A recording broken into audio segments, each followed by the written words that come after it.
The month of December is almost over, and that means we're heading into January, where the game releases kind of pick back up. December was a rather quiet month for new games, but January is typically when things do heat up a little bit. However, if you compare January 2020 to January 2019, a little bit of a far cry. Part of that is we had a couple of delays. However, January of 2019 was just an insane month of game releases. We had Resident Evil 2, Kingdom Hearts 3, and Ace Combat 7 highlighting the releases for the month of January this year. In 2020, there are some notable releases. However, I don't think we have games at that caliber. Maybe there will be a sleeper hit here and there. Whatever the case may be, there are still some exciting games to go over, but some games you're better off waiting on a sale for. This month, I'm looking at 1 game to buy and 7 games to skip, so let's get right into this. And I want to start things off by saying that Pillars of Eternity 2 Deadfire finally makes its way over to the PlayStation 4, and I will cautiously say that that is a buy. I was going back and forth on this one just because Pillars of Eternity 2 has been out for quite a while. It was received really well on PC, however, it came out all the way back in early 2018, I believe, and now it finally makes its way to the PlayStation 4 nearly 2 years later. However, with a 2-year discrepancy between release windows, you're talking about a game still being released at $59.99, so that's a little bit of a tough pill to swallow. However, that is eased a little bit by the fact that 3 DLC campaign expansions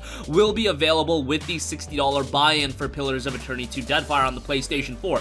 I'm not at all skeptical on the PlayStation 4 version of the game. I imagine it'll make a very smooth transition, much like Pillars of Eternity 1, and if you're into these isometric RPGs, this one is going to be a great buy. The game has an 88 on Metacritic. The Steam reception is rather strong as well, with the 330 recent Steam user reviews at 91% positive. It seemed like this game didn't quite get the attention of Pillars of Eternity 1. I don't know why that is. Maybe it's because the game still holds up at a high price on PC. The Steam Winter Sale is going on right now, and it's available for $25 on PC to give you guys an idea of price differentials. However, the 3 DLCs are priced at $9.99 a pop, and you just get that with the PS4 version of the game, so that's something to note as well. And overall, if you want a quality RPG, Pillars of Eternity 2 is definitely going to fit that bill, and it's going to be a great game. A game that Obsidian has done a great job of keeping updated and keeping fresh, improving the game, whatever the case may be. And obviously, with Obsidian being acquired by Microsoft, this is going to be their final outing on the PlayStation 4 and PlayStation platforms in general, unless something changes in the near future. Pillars of Eternity 2 Deadfire will be out on January 28th. So Pillars of Eternity 2 is the only game that I can steadfast say would be a buy right away. I think for those of you that are into RPGs, it'll be a great buy, but it kind of showcases how January is going to be a little bit more of a quiet month of game releases, comparatively speaking to, again, January of 2019.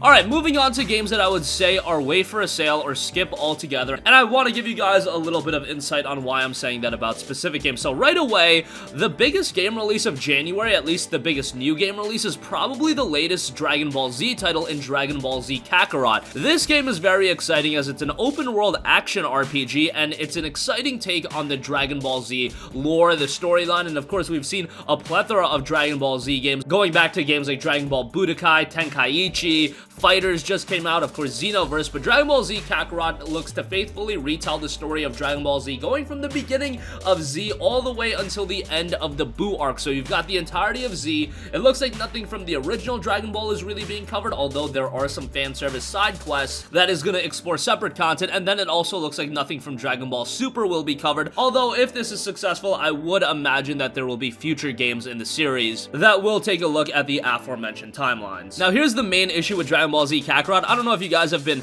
privy to the gameplay of this game, but I just don't know how to really feel about it. In one sense, it does have some decent visuals, nothing groundbreaking by any means. However, the gameplay does look a little bit lackluster, and I know they just want you to go through the natural Dragon Ball Z storyline, and there aren't a lot of changes they can make given that you can't really alter the story and the integrity of Dragon Ball Z. However, that lends itself to some odd gameplay battles. I specifically saw the Goku and Great Ape Vegeta fight, and I just don't think that looks all too great, and a lot lot of the gameplay elements of the game I could see getting rather repetitive. I want this game to be really good, however, I also think this is the kind of game you absolutely wait on a sale for. It's not like Dragon Ball Z games are known to always be home run, absolutely great games. So from that sense as well, I think it'll very much pay to your dividends if you do wait for the game, at least wait for the reviews, see how other people are receiving it, and then make a decision there. $60 for a game like this, is if it's not up to an elite quality level, I don't really think it's going to be worth it. A game like PoE 2, we already know that that game is incredibly high quality and it comes with 3 DLC pieces. If you're a gigantic Dragon Ball Z fan, yeah, I can understand you really enjoying the game regardless. However, this is a game that absolutely has a lot of skepticism from me. I really want it to be good as a fan of Dragon Ball Z, and I want there to be games like this, and taking Dragon Ball into a different style of gameplay I think is important outside of the same old stuff we've been seeing. It's just at this point I don't really know how this one's going to turn out, and with that skepticism, I'm going to say either wait on a sale for, or at the very least, wait for the reviews to come out. It is being developed by CyberConnect 2, so that does give me a lot of hope for this game. CyberConnect 2 is incredibly talented, and they did a great job with the Naruto Storm games, and those games obviously have an open world influence as well, but with this one, I'm still going to remain cautiously optimistic, at the same time a little bit skeptical, and I think waiting for the reviews or waiting for a sale altogether would be your best bet. It is a Bandai Namco game, and those games do generally hold up in value unless they absolutely bomb like a Jump Force. So in this case, it is more leaning towards the side of wait on the reviews than wait on a sale, because going for a sale might take you quite a while. But nonetheless, that's really where I'm standing on with that game. I wanted to give that game a little bit more talk because I think there's a lot to talk about in regards to Dragon Ball Z Kakarot. Alright, moving on from that, this also could be argued to be a buy if you're super into JRPGs. However, Atelier Dusk Trilogy Deluxe Pack, that is $81 as a pre-order. The regular price is $90. Yes, it has 3 games in it, but that is still quite the hefty price to pay, and at this point, I would say it's wait on a sale for. Unfortunately, this being a more niche JRPG franchise, it probably won't go on sale all too quickly. The games themselves are quite good. They are a little bit more on the niche side of JRPGs, even when you look at JRPGs as a whole. The stylization, the presentation elements, just for some people are gonna automatically be a turnoff, but I feel like most people are already decided whether or not they're into these styles of games. So if you're super into Atelier, if you played the games in the past, or you're looking to get into the franchise, honestly, $81 isn't that bad of a price, given you do get 3 games, and given the fact that after the release of this game, it is gonna go up to $90 because that's a pre-order discount for $81. So a couple of things to weigh here. However, ultimately, I do think your best bet is to wait on a sale for this one, especially considering that early 2019 is jam-packed with excellent JRPGs. I do think that $81 can pay dividends into waiting for some of those other games. Also, another game I would say wait on a sale for is Moons of Madness. This game actually looks pretty good, and it was released on PC, although it didn't have the greatest reception in the world, getting a 69 on Metacritic and a mostly positive reception on Steam. 668 user review, 76% positive. If you want a horror game, an atmospheric one at that, I think Moons of Madness will be a good pickup. Just a little bit pricey at $24.99. I think this would be a best get south of $15, and I also think that they kind of missed the window of releasing a horror game. It came out in October on PC, but now the PlayStation 4 version just slides in January, so it's not as timely of a release, but I don't think that's as much of an issue. It still looks to be a pretty cool sci-fi horror adventure. I just think you're better off waiting for a little bit of a discount on this one. Also, wait on a sale for Cook Serve Delicious 3. This actually looks to be a pretty quirky little title, and of course the 3rd game in the series. Cook, serve, and manage your food truck as you dish out hundreds of different foods across war-torn America in this massive sequel to the million-selling series. Set in the radically changed war-torn America of 2042, play through an all-new story-driven campaign where you cook hundreds of foods, including many brand new to the series, across hundreds of levels in a new gameplay structure that has been completely redesigned to deliver fast-paced action, or take it easy with the all-new Zen campaign that can be toggled on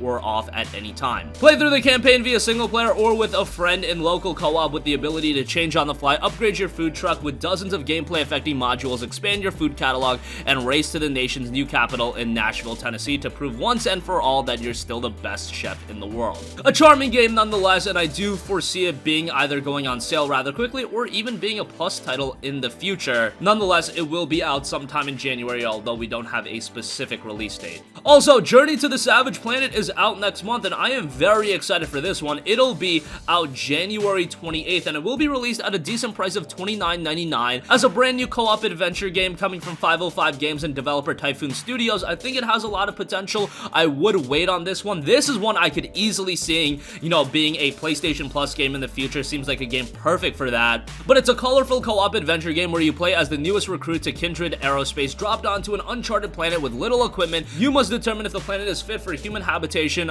but perhaps you are not the first to set foot here. So here's the thing, this is the kind of game where you definitely want to jump in with a couple of friends, and if you can't convince another friend to buy it, well, no point getting it right away. 2-player online co-op, play solo, or bring a friend onward to the adventure, and explore, fight, and catalog. Survey 4 different biomes on planet ARY-26, scan and catalog alien flora and fauna at your own pace, and discover 30 plus creatures, each with unique behaviors, threats, and abilities. Complete player-driven quests while uncovering hundreds of collectibles and secrets along the way. Journey to the Savage Planet, again, out January 28th.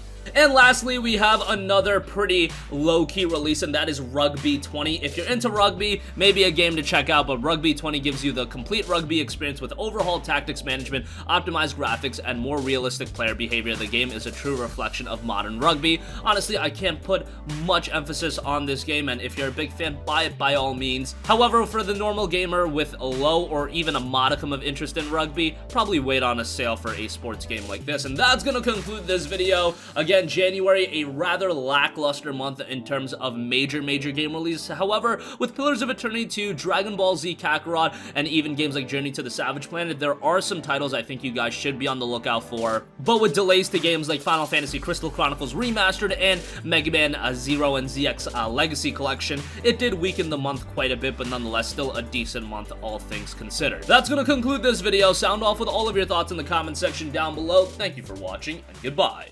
Hey guys, we hope you enjoyed the video, and if you did, make sure to hit the subscribe button, and if you're already subscribed, do us a favor and hit the bell icon. This way you'll be notified whenever we post a new video. That's the best way to keep up with all of our uploads, and we usually try to upload 2 videos a day. And with the bell icon hit, you'll be notified whenever we do upload a video. As always, thanks for watching.